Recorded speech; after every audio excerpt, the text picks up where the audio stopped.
el libro de los Hechos y estamos en el capítulo 9, Hechos capítulo 9.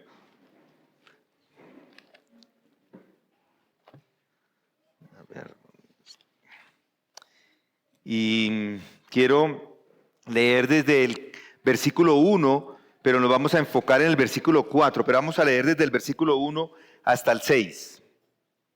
Saulo, respirando todavía amenazas y muerte contra los discípulos del Señor, fue al sumo sacerdote y le pidió cartas para las sinagogas de Damasco, para que si se encontraba algunos que pertenecieran al camino, tanto hombres como mujeres, les pudiera llevar atados a Jerusalén.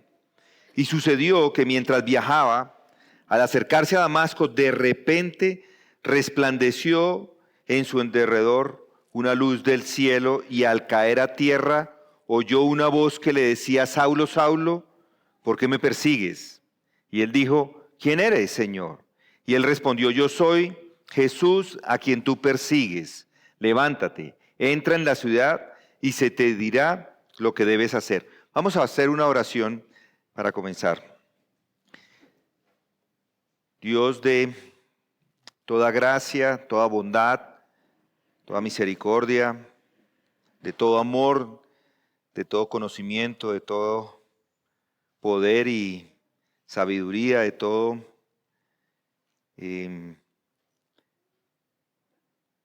toda guía, Señor, para cada uno de nosotros, porque es por medio de tu Espíritu que tú puedes guiar esta noche, estas palabras que tú nos estás mostrando, y queremos eso exactamente, Señor, que tú, que eres el todo, en todo, puedas también en esto, Señor, abrir nuestro corazón y mente para entender lo que tú tienes para nosotros hoy. Y es en Cristo Jesús que te lo pedimos. Amén. Este es uno de los pasajes más impactantes que tenemos en las Escrituras. La conversión de Saulo de Tarso, y hemos pasado ya un poco allí. Esto no es simplemente una historia de lo que sucedió en la iglesia primitiva al principio, ni tampoco es un episodio llamativo, porque como lo acabamos de leer, hay un poco de detalles ahí extraordinarios, como esa luz brillante que se encuentra. Él se cayó al suelo y una voz que le habla desde el cielo. Este pasaje es mucho más que eso. Es un espejo, así lo veo yo, como un espejo para cada uno de nosotros, al cual está llamado a mirarse. Aquí encontramos principios eternos sobre cómo Dios trata con un pecador. ¿Qué significa de verdad ser convertido? Y cómo alguien pasa, como este hombre, pasa de ser un enemigo, porque era un enemigo, y un enemigo declarado de Cristo, y puede terminar siendo un siervo, o el siervo, más apasionado de todos.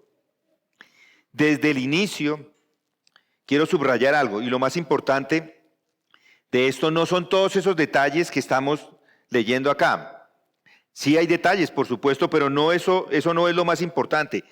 No estamos interesados en simplemente qué es lo que cada uno de esos detalles significa para alimentar nuestra curiosidad, ni para que quedemos admirados por las cosas que son sobrenaturales.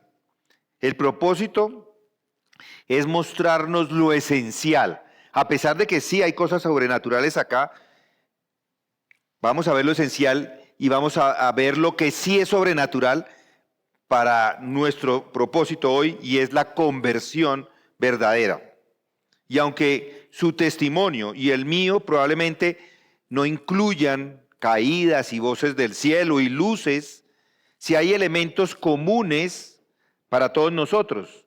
Y uno de ellos es la intervención de Dios. Eso es un elemento común. Todos tienen que pasar por ahí. Hay un llamado personal. Además de eso, hay una convicción de pecado profunda, y hay una rendición sincera al señorío de Jesucristo. El mismo apóstol Pablo dijo, después de su primera carta a Timoteo, que su conversión fue un ejemplo, una muestra de la paciencia de Dios para con todos los que habrían de creer en Él para vida eterna. Eso significa que lo que le pasó a Saulo no es simplemente una historia en el pasado, sino sigue siendo un modelo. Vemos lo que le sucede a él y es un modelo para nosotros de cómo es que Dios trata con cada persona cuando lo lleva de la muerte espiritual a la vida en Cristo. Piensen quién era Saulo. Un hombre culto, un fariseo según la ley, lleno de un celo religioso, convencido de servir a Dios, pero al mismo tiempo odiaba a Jesús y lo perseguía. Eso era lo que estaba haciendo Saulo. Estaba persiguiendo a Jesucristo, a la gente de Jesucristo con furia. Y sin embargo, bastó solamente un instante para que todo lo que él creía, todo lo que él sostenía, se derrumbara. Para que su vida cambiara de una forma radical. Y ese cambio no vino simplemente por un razonamiento ni un esfuerzo personal, fue Dios. Dios que irrumpió en su camino. Ese fue lo que le pasó a él. Él inició todo con un encuentro personal, inevitable, que Jesucristo planeó, el Jesucristo resucitado hizo. Y eso, amigos, es lo que este pasaje nos muestra y que es urgente para que nosotros también hoy lo entendamos.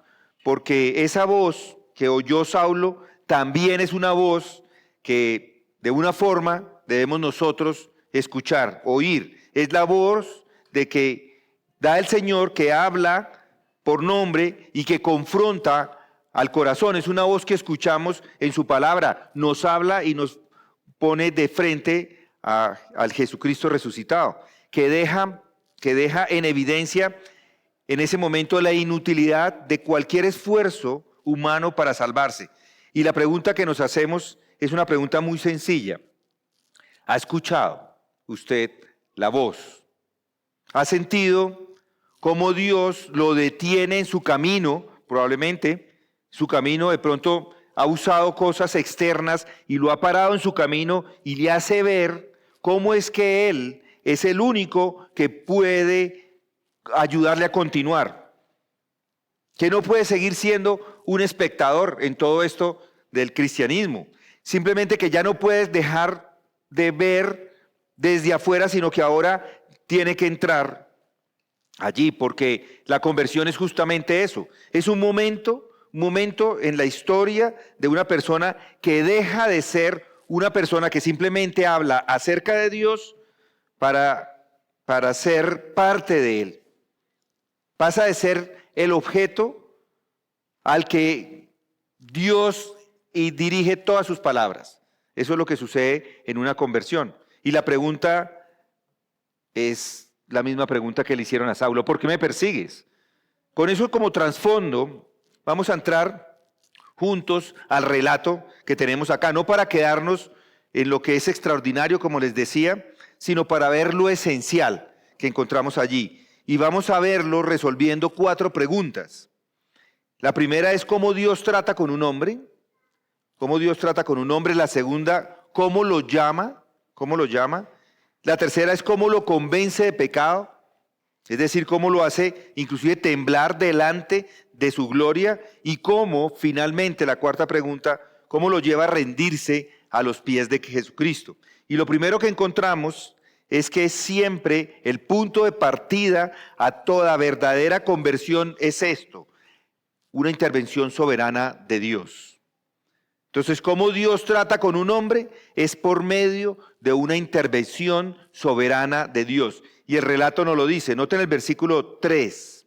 Y sucedió que mientras viajaba, al acercarse a Damasco, de repente resplandeció en su derredor una luz del cielo. Y aquí inicia todo. Noten que antes de que Saulo pudiera hacer algo, antes de que él mismo tomara alguna decisión, antes de que él tomara o cogiera una nueva dirección, Dios mismo lo para en seco en su camino. Dios mismo interviene en su camino y este es un principio de conversión cristiana. Nunca empieza con el hombre, siempre empieza con Dios. Entonces no fue una iniciativa de Saulo. Saulo, recuerden cómo iba él iba con unas cartas que tenían que le autorizaban para sacar a todos los cristianos. Él iba con amenazas, respirando amenazas y muerte, inclusive en contra de los discípulos de Cristo. No tenía la menor intención de convertirse en cristiano, no le interesaba para nada. Por el contrario, estaba determinado a destruir la fe. Pero en ese momento, justamente allí es cuando su corazón cambia. Cuando el corazón está más endurecido para él, en ese momento es que cambia. Dios se le atravesó en el camino y eso es lo que nos pasa a todos. En el momento de la conversión es que Dios se atraviesa en el camino y qué gloriosa verdad que se haya puesto en el camino de cada uno de nosotros acá, ¿cierto? Acá, cada uno de los que somos creyentes. No es la inteligencia, no es porque una persona sea más capaz que otra, no es por una tradición religiosa, es simplemente un acto de gracia soberana sobre una persona. Muchos piensan, es que yo voy a buscar de Dios, inclusive voy a buscar de Dios, pero cuando yo esté más listo. Yo todavía no estoy tan listo. Algún día lo haré, algunos dicen. Cuando tenga más tiempo, cuando mi vida se organice. Algunos piensan que primero deben dejar de pecar tanto para luego sí venirse y organizarse. Pero el testimonio de Saulo destruye esa visión. No es el hombre el que toma la iniciativa, es Dios quien irrumpe en su camino y lo detiene. Como dice Romanos 9:16, así que no depende, recuerden eso, así que no depende del que quiere ni del que corre, sino de Dios que tiene misericordia. ¿Y cuál es la manera en que Dios irrumpe? Pues en el caso de Saulo fue una luz resplandeciente, cegadora porque no pudo ni siquiera ver más, una voz que escuchó desde el cielo, pero no todos los creyentes experimentan algo tan dramático. Pero sí, en esencia, todos tienen la misma experiencia. En un momento, Dios los confronta. ¿No es así? Dios nos confronta con el pecado, nos detiene, los sacude de esa falsa seguridad y los hace conscientes de su presencia. A algunos les ocurre poco a poco, como cuando el amanecer va saliendo cada mañana, que va despacito, va iluminando, igual sucede con algunos en la conversión. A otros es de manera repentina, es como un aguacero, cuando cae un rayo de esos que cae sobre la tierra y ya quedó cambiado. Yo he conocido testimonios de personas que son transformados inmediatamente. Yo digo, pero ¿cómo le pasó? A mí me pasó como por pedacitos y este hombre, ¿verdad creyó? Sí, yo creí. Y sí, son transformados de una manera que yo ni creo, ni les creo. Es tan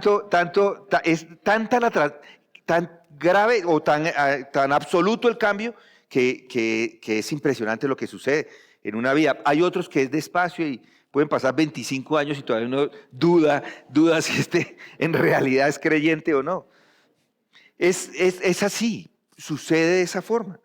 Ocurre poco a poco o de pronto de manera repentina, pero en todos los casos es lo mismo. Dios interviene, Dios actúa, Dios inicia esa obra. Y es aquí donde entra la pregunta que es inevitable. ¿Ha intervenido Dios en su vida? ¿Ha sentido que Él lo ha detenido en su camino? Piense en su testimonio de salvación. Quizá usted tenía otros planes claros, tenía otros planes. Yo tenía, en mi propia conversión, yo tenía un plan completamente diferente. Yo no tenía ni idea que esto iba a pasar, pero Él interrumpió. Y es el mismo caso para cada uno de ustedes. Metas organizadas, de pronto o había desechado la religión o ya tenía su religión. Esto era lo que yo quería creer o lo que usted quería creer. Está convencido de que no necesitaba nada más, pero de repente algo sucede. Algo comienza a inquietarlo. De pronto una palabra de las Escrituras, algo le quedó, un texto. Muchos dicen, este fue el texto que me convirtió. Yo lo leí y caí. O una predicación.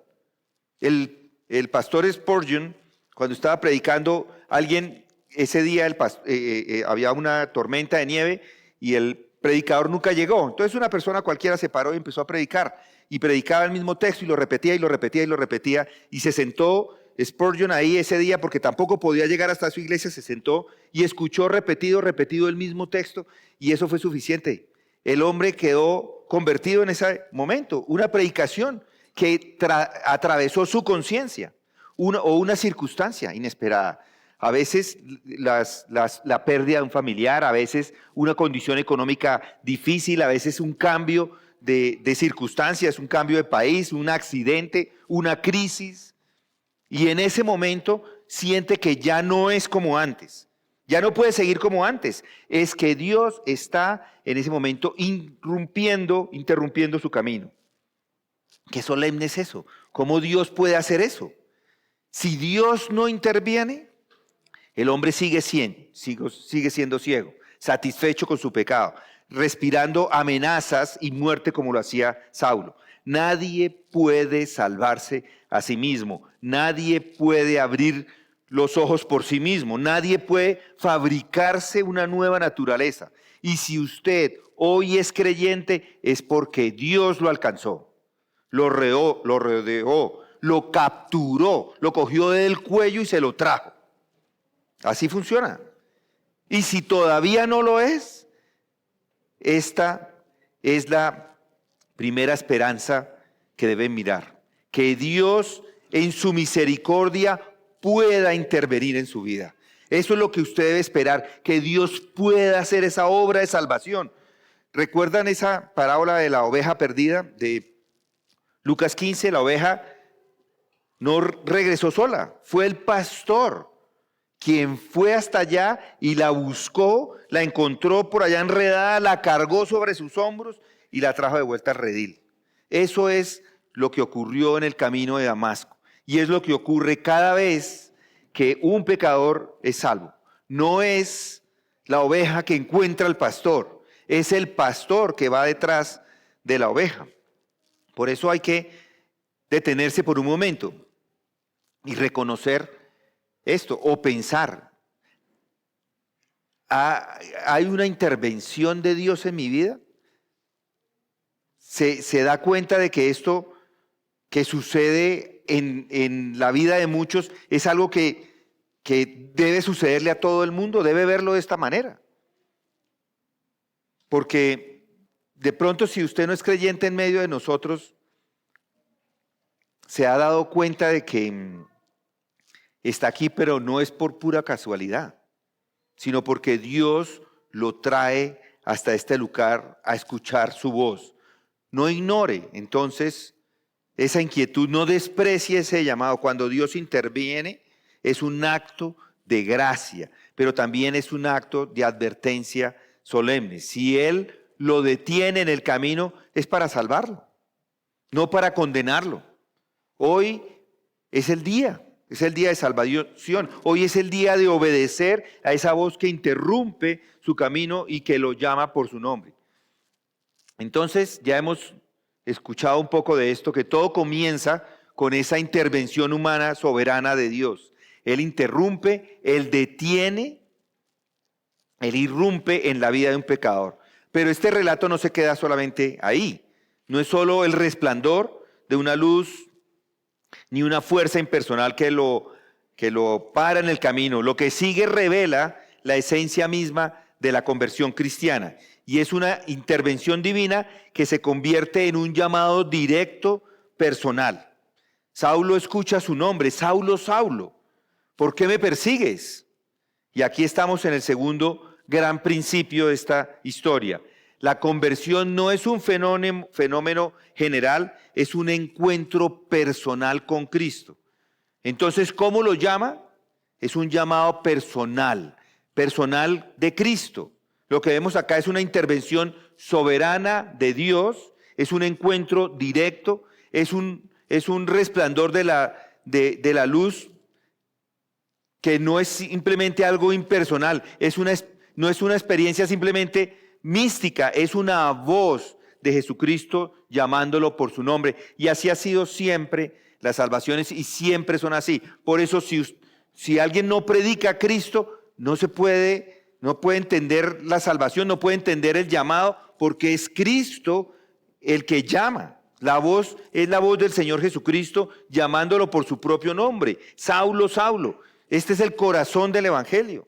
Dios trata personalmente con el pecador y ese es un elemento en la conversión.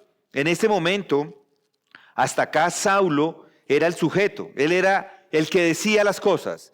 Saulo era el que opinaba, él era el que hablaba, era el que juzgaba, él era el que respiraba amenazas y muerte, pero en ese instante todo cambia y ya no es Saulo el que examina el cristianismo, es Cristo quien examina a Saulo, ya no es el que da la opinión, es Cristo quien le habla y esto siempre es el gran giro. La religión deja de ser un objeto de especulación y se convierte en una voz, en un llamado. Me llama a mí, lo llama a usted. Es un encuentro que le incluye a usted y por supuesto a mí. Muchos hablan del cristianismo como si fuese una teoría interesante, una tradición respetable o una filosofía de vida. Otros lo consideran como un sistema cultural, algo útil para la moral de los hijos. Muchos son así. Yo voy a llevar a los niños a la iglesia porque eso les cae bien, eso les sirve. Algo van a aprender allí. No, esto no es para estabilizar a la sociedad, pero aquí aprendemos que el cristianismo, además de que no es nada de eso, es un encuentro personal con el Señor resucitado. Es escuchar mi nombre llamado por Él. Hay una inversión de los papeles. Note el cambio radical. El perseguidor se convierte en la persona que ahora está siendo llamado. El que pensaba que tenía la razón se encuentra ahora cuestionado. El que hablaba sin cesar ahora debe escuchar. Esa es la esencia de la conversión. Pasar de hablar mucho sobre religión a escuchar lo que Cristo tiene para decir. Por eso le pregunto, ¿ha llegado usted a ese punto? No solamente ha tenido ese encuentro, sino que le ha hablado. ¿Sigue todavía mirando el cristianismo como un espectador en una galería o lo ha oído a él hablándole directamente? Porque mientras uno se mantenga como juez, siempre va a encontrar excusas, críticas y objeciones. Pero cuando él pronuncia su nombre, ya no hay espacio para teorías. La cuestión se vuelve personal. ¿Qué va a hacer usted con Cristo? ¿Le ha hablado Cristo? ¿Qué va a hacer con él? Observe bien la pregunta. ¿Por qué me persigues? Dice Jesucristo. Es una confrontación directa con Cristo mismo. Y Saulo pensaba que estaba persiguiendo a cristianos, a hombres, a mujeres débiles e ignorantes. Nunca había imaginado que en realidad estaba luchando en contra de Cristo mismo. Qué descubrimiento más terrible, que él que pensaba que estaba haciendo la obra para el Señor, se dé cuenta que era persiguiendo al Señor. Todo pecado es en última instancia contra Dios. Todo desprecio hacia su pueblo es desprecio contra Cristo. Toda indiferencia hacia su palabra es un rechazo hacia Él mismo. Eso es lo que transforma la vida. Cuando entendemos que no es simplemente que hemos cometido errores, que hemos tenido fallas o que hemos lastimado a otros. El verdadero peso del pecado está en lo que hemos hecho en contra de Cristo. Por eso David, después de su adulterio y homicidio, clama contra ti solo he pecado, ¿recuerdan? Contra ti solo he pecado y he hecho lo malo delante de tus ojos. Recuerden entonces que esto es un llamado. A Samuel también lo llamaron. Siendo apenas un niño le dijo Samuel, Samuel, ¿recuerdan? 1 Samuel 3:10. No fue a todos los jóvenes que estaban allí, ni a los sacerdotes de turno, sino a él personalmente. Así llamaron también a Moisés, desde la zarza, Moisés, Moisés. Éxodo 3:4. Así también llamaron a Marta, ¿acuerdan? Preocupada y afanada, y le dijo, Marta, Marta. Aquí lo hacen con Saulo. Siempre es personal, Saulo, Saulo. ¿Cómo le han hablado? Julián, Julián. Ángela, Ángela, Fernando, Fernando. Cada uno tiene que ser llamado. Llamado. Por eso esto es algo personal, es un llamado de Jesucristo para que venga a sus pies. Esto no es algo distante, es algo personal, no es algo frío, no es algo cultural. No piense que el cristianismo simplemente es asistir a una iglesia o respetar una tradición. No. Debe llegar a ese punto en el que se encuentra con Cristo para que le hable directamente y que usted reconozca su voz, que entienda que Él lo llama por su nombre y lo confronta con su pecado. Esa es la manera de tener una verdadera o de experimentar una verdadera conversión. Aquí vemos que la voz del Señor no solamente fue personal, sino también confrontadora. Saulo, Saulo, ¿por qué me persigues? Fernando, Fernando, ¿por qué no para? Y me mira. Aquí nos encontramos a ese siguiente paso en la conversión. Cuando Cristo llama por nombre, no lo hace para entretener ni para satisfacer una curiosidad, sino para revelar la realidad más incómoda y dolorosa de todos, y es la condición de pecado de nuestro propio corazón. La voz que detuvo a Saulo lo obligó a enfrentarse con su pecado. Y esa es inevitablemente la tercera característica de la conversión cristiana, la convicción de pecado. ¿Cómo le convence de pecado? Es decir, ¿cómo lo hace entonces temblar delante de su gloria? Después de que Él interviene soberanamente y le hace un llamado personal, lo que sigue es que el pecador debe confrontarse, enfrentarse con su propio pecado. Eso fue exactamente lo que le ocurrió a Saulo en el camino de Damasco. La voz del Señor no solamente lo detuvo, lo confrontó. ¿Por qué? ¿Por qué me persigues? Y hasta este momento, Saulo estaba convencido de que servía a Dios. Su celo, un hombre celoso por las cosas del Señor, eso pensaba, lo llevó a perseguir a la iglesia con todas sus fuerzas. Y él mismo lo confiesa después en Hechos 26:9. Yo ciertamente había creído que debía hacer muchos males en contra del nombre de Jesús de Nazaret. Pero en un instante, esa convicción se desplomó. Lo que él creía era obediencia, resultó ser rebelión, y lo que él pensaba que estaba haciendo como justicia resultó ser pecado. Así es siempre es lo mismo. Cuando Cristo nos llama, nos muestra la realidad de lo que somos y de lo que hemos hecho. Y esa visión es insoportable sin su gracia. Cuando usted se da cuenta de la suciedad que hay en el corazón, cuando usted entiende la maldad que hay, necesitamos de su gracia, porque no hay otra forma de dar consuelo a la maldad a la cual nos hemos enfrentado al ver la realidad de nuestras vidas. ¿Por qué me persigues?, dice Saulo. El pecado es siempre contra Cristo. Y Saulo creía que perseguía a hombres y mujeres insignificantes, pero el Señor le dice, no es a ellos a los que está persiguiendo, es a mí. ¡Qué dolor tan grande! A quien usted está pecando, en contra de quien está pecando, no es en contra de esas personas, es en contra del creador del universo. ¡Qué dolor más grande no es ese! ¿No les parece? Aquí aprendemos que una de las verdades más solemnes de toda la Escritura es que todo pecado es, en última instancia, es una ofensa en contra de Dios. Por eso David, tras su adulterio y asesinato, pudo decir contra ti solo he pecado. Pecar no es simplemente no respetar o romper las normas sociales o herir a otras personas o decir que esto es una equivocación. Pecar es levantar la mano en contra del Creador mismo, es desafiar al mismo Cristo. Y cuando alguien se encuentra de verdad con Cristo, la primera reacción no es alegría, ni paz. Lo primero es dolor, es quebrantamiento. Es como si de un momento a otro la persona se diera cuenta de que todo lo que ha hecho hasta ahora en toda su vida estaba mal. Lo que antes le llenaba de orgullo, ahora le causa vergüenza. Eso le pasó a Saulo.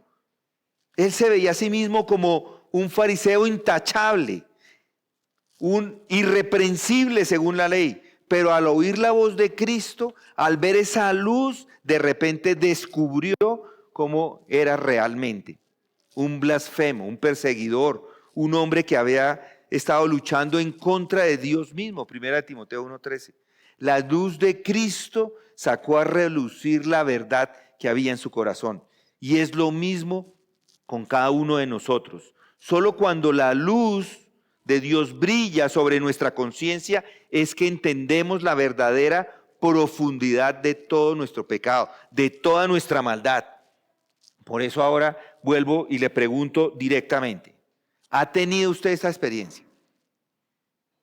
No hablo de tener remordimiento, porque todo el mundo tiene remordimiento. La otra vez, o todos los que salen casi por ahí cuando han pecado, Tiger Woods hace años tuvo adulterio y salió y lloró, pero ni era cristiano ni nada. Pues por supuesto está remordimiento porque su esposa lo dejó y ya. Y muchas personas cometen errores y por supuesto uno tiene remordimiento. Pero hablo de ese momento que uno se queda sin palabras, que lo único que quiere es llorar. Cuando la santidad de Dios le hace ver su condición, uno solo puede exclamar lo que exclamó Isaías: ay de mí, porque perdido estoy, pues soy hombre de labios inmundos, y en medio de un pueblo de labios habito, inmundos, porque han visto mis ojos al Rey, el Señor de los ejércitos. Hasta que no vemos nuestro propio pecado en relación directa con Cristo, no entendemos la realidad del pecado.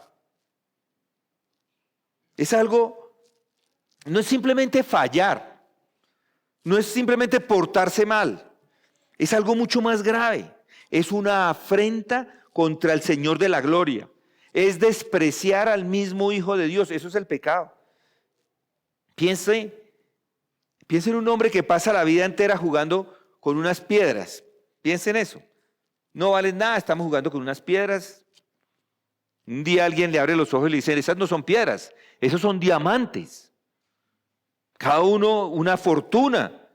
Su valor no fue solo tratar mal a las piedras, fue despreciar la riqueza inmensa que son. Así es el pecado. No es solo hacer cosas malas, es rechazar, es ignorar, es despreciar a Cristo mismo.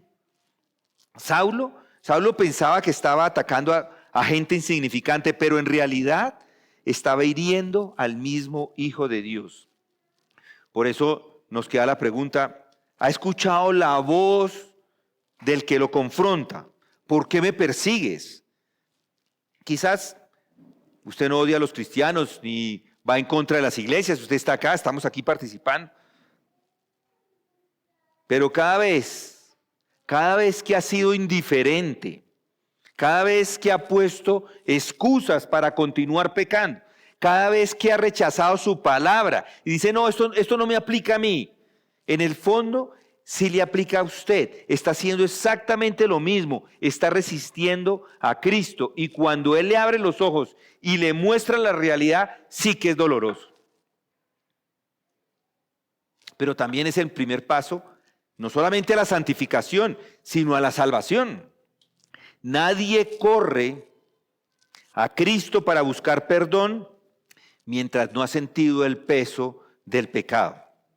Y ese es el mismo camino que corrió Saulo. detenido por Dios, llamado por su nombre, confrontado con su pecado, hasta que temblando y quebrantado ya no le quedó otra cosa que rendirse y decir, Señor, ¿qué quieres que yo haga? Esa siempre es la consecuencia de la conversión verdadera. Si tiembla y el corazón se rinde, el hombre que antes confiaba en sí mismo, ahora se postra ante Cristo y el relato dice, él temblando y temeroso dijo, Señor, ¿qué quieres que yo haga? Este es el clímax. Este es el clímax de lo que hemos visto hasta ahora. La intervención de Dios es un llamado personal de Cristo, es una convicción del pecado que llevan inevitablemente a este momento, al temblor y la rendición ante Cristo. Solo este hombre quedó allí, temblando, quebrantado, y se rindió completamente delante del Señor. ¿Y saben por qué? Porque vio la gloria de Cristo resucitado. Se dio cuenta de su pequeñez, se dio cuenta de su pecado y de lo cerca que había estado de la condenación eterna. ¿Cuántos se han dado cuenta de eso? De que están cerca de ser condenados. Lo mismo le pasó a Isaías. ¡Ay de mí! ¡Ay de mí! Lo mismo le pasó a Pedro en la barca. Apártate de mí, Señor. Apártate de mí. Soy un hombre pecador. No puedo estar delante de ti. Santo, yo soy un hombre pecador. Y esa siempre es la relación del pecador cuando se encuentra de frente con la santidad de Dios. No hay confianza ligera. No son sonrisas fáciles, sino es un temblor reverente. Es el fin de la autosuficiencia. El perseguidor que minutos antes caminaba con seguridad, con poderío religioso, ahora solo puede preguntar con voz quebrantada, Señor, ¿qué quieres que yo haga? Este es el gran principio de la conversión. El hombre que antes decía yo haré, yo decido, yo controlo, ahora reconoce su impotencia y se entrega como siervo. Aquí está la prueba. Esa es la prueba, la primera prueba que nos muestra que hay una conversión genuina. Ya no es dictando órdenes y diciéndole a orden qué es lo que, dándole a Dios órdenes qué es lo que debe hacer. No, es Dios el que da las órdenes. Ya no es qué quiero hacer yo con mi vida, sino qué quieres que yo haga. Fíjense, Saulo ni siquiera negocia, él no pone ninguna condición, no establece límites, no dice, Señor, te seguiré si me va bien, si me bendices, si cumples mis planes. Él solo se rinde. ¿Qué quieres que yo haga? Esa es la esencia de la fe salvadora, entregarse a Cristo sin reservas. Es una entrega total, es reconocer que Él es el Señor de su vida. Como más tarde Pablo lo escribió, si confiesas con tu boca que Jesús es el Señor y crees en tu corazón que Dios le levantó de los muertos, serás salvo. Piense en un soldado luchando contra el rey de un país, el rey legítimo. Al ser derrotado tiene dos opciones, o resistirse y morir, o rendirse y reconocer la autoridad del rey. Eso fue lo que les pasó a Saulo en el camino a Damasco. El rebelde fue derribado y en su derrota encontró la verdadera victoria. Así es exactamente con todos nosotros.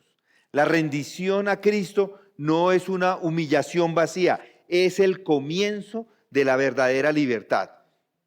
Por eso le pregunto, ¿ha hecho usted esta pregunta en su corazón alguna vez? Señor, ¿qué quieres que yo haga?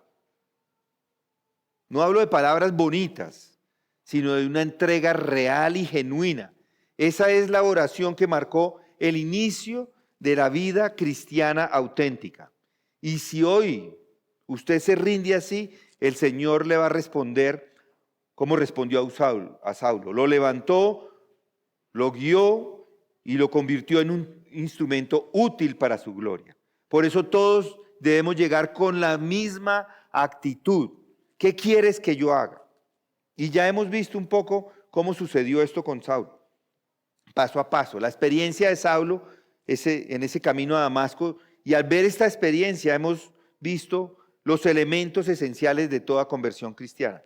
Hemos caminado juntos por la experiencia de Saulo en ese camino a Damasco y hemos visto que esto no es simplemente una historia, sino también es la misma forma que Dios sigue salvando hoy día. Vemos que hay una intervención soberana. Saulo no estaba buscando a Cristo, por el contrario, él lo odiaba, pero fue Cristo quien lo buscó a él. Y si usted es creyente hoy, no fue porque un día se levantó con ganas. Yo quiero ser creyente hoy. Me gustaría. Tengo ganas de ser creyente o tengo la disposición. Hoy me parece que debo ser creyente. Sino porque Dios lo alcanzó por su gracia. Además vimos que hay un llamado personal. Y Saulo escuchó su nombre. Saulo, Saulo. Y así es siempre. El evangelio no es para multitudes anónimas, es personal, es Fernando, directo, ineludible. Y tercero, la convicción de pecado. Esa voz lo confrontó. ¿Por qué me persigues? Y así entendió Saulo que su problema no eran con los cristianos, sino con Cristo mismo. Hasta que no vemos, hasta que no llegamos a ese punto, hasta que no entendemos nuestro pecado en relación con Cristo, no vemos lo grave que es el pecado. Y finalmente, la rendición ante Cristo. Este hombre orgulloso y seguro de sí mismo terminó temblando, preguntando, Señor, ¿qué quieres que yo haga? Esa es la marca del verdadero cristiano. Alguien que ya no vive para sí mismo, sino que se pone a la orden de Dios. No es lo que yo quiero hacer, es ¿qué quieres tú que yo haga? Esto no es simplemente la historia de un fariseo del primer siglo. Este es el retrato de cualquier persona que se encuentra con Jesús y la pregunta es, ¿ya le pasó? ¿Ya le pasó? ¿Ha sentido a Dios detenerlo en su camino? ¿Ha escuchado una voz llamándolo por su nombre? ¿Ha visto un pecado, su pecado con claridad? ¿Se ha rendido a la voluntad del Señor diciendo, ¿qué quieres que yo haga? Porque recuerde, un día usted escuchará su nombre delante del trono del Cordero. Y ese día no habrá multitudes en donde esconderse. Si en esta vida no respondió a su voz, en aquel día no habrá donde esconderse para escapar. Porque aquí está la buena noticia. Sin embargo, hoy todavía Él habla. Hoy todavía Él llama. Hoy todavía Él interrumpe los caminos y recibe a todo aquel que viene a sus pies. Por eso no endurezca su corazón. Si escucha su voz, responda como Saulo. Señor, Señor, ¿qué quieres que yo haga? Y el mismo Cristo que transformó al perseguidor, a este apóstol, o Saulo perseguidor y ahora apóstol, puede también transformar su vida. Esta historia no es solamente una forma como Cristo salva a un pecador, también nos recuerda cómo debe vivir un cristiano. La pregunta de Saulo, Señor, ¿qué quieres que yo haga? No solamente fue el inicio de su fe, fue lo que marcó toda su vida. ¿Qué quieres que yo haga?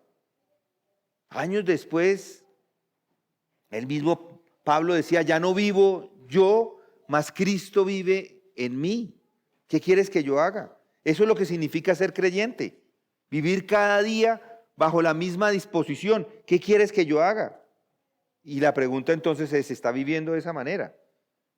¿O ha regresado a tomar el control de su vida imponiéndole condiciones a Dios?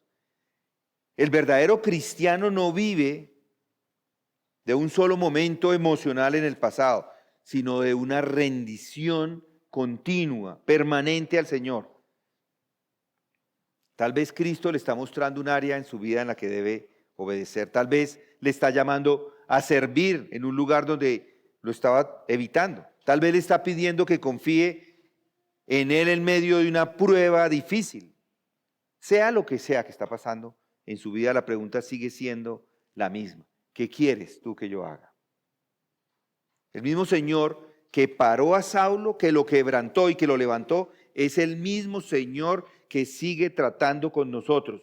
con cada uno de los que aquí nos encontramos. Y por eso al salir hoy, yo le pido que renueve esa oración de entrega. Señor, ¿qué quieres que yo haga? Heme aquí, úsame para tu gloria.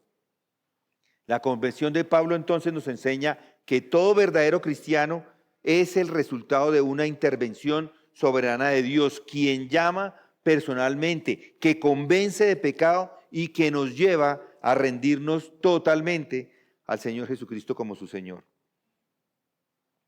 Esta conversión es el patrón de toda verdadera conversión. Así es la manera. La pregunta es, ¿ha sucedido de esa forma en su vida? Es una pregunta para que la mantengan en su mente, para que la evalúen,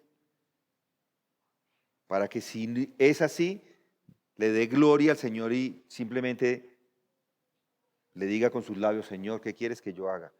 Si no, pues entonces hoy es el momento para pedirle que intervenga en su vida. Vamos a pedirle al Señor entonces que nos guíe inclusive en estos momentos. Gracias, Padre, te damos por tu verdad, por tu claridad, Señor. Gracias porque nos dejas estas palabras para recordar y para mirar, para examinar cómo es que tú haces en la vida de una persona, cómo hiciste con Saulo y lo convertiste en el apóstol, cómo esa salvación que encontramos en el libro no vamos a buscar los detalles ni vamos a buscar las luces que él experimentó, pero sí sabemos, Señor, que es en principio lo mismo, es una intervención en la vida y te agradecemos por ello porque has hecho exactamente lo mismo en muchos de nosotros, has intervenido, has entrado, nos has llamado a salvación, nos has mostrado nuestro pecado y ahora, Señor, no nos ha quedado más que rendirnos ante ti. Yo te pido que eso sea la realidad para cada uno de los que aquí nos encontramos. Que tú transformes las vidas, que tú transformes a aquellos que ya son creyentes, que tú les muestres cuál es tu voluntad en sus vidas para que al final la gloria y la honra sea para tu Hijo Jesucristo y para ti mismo. Es en su nombre que oramos. Amén.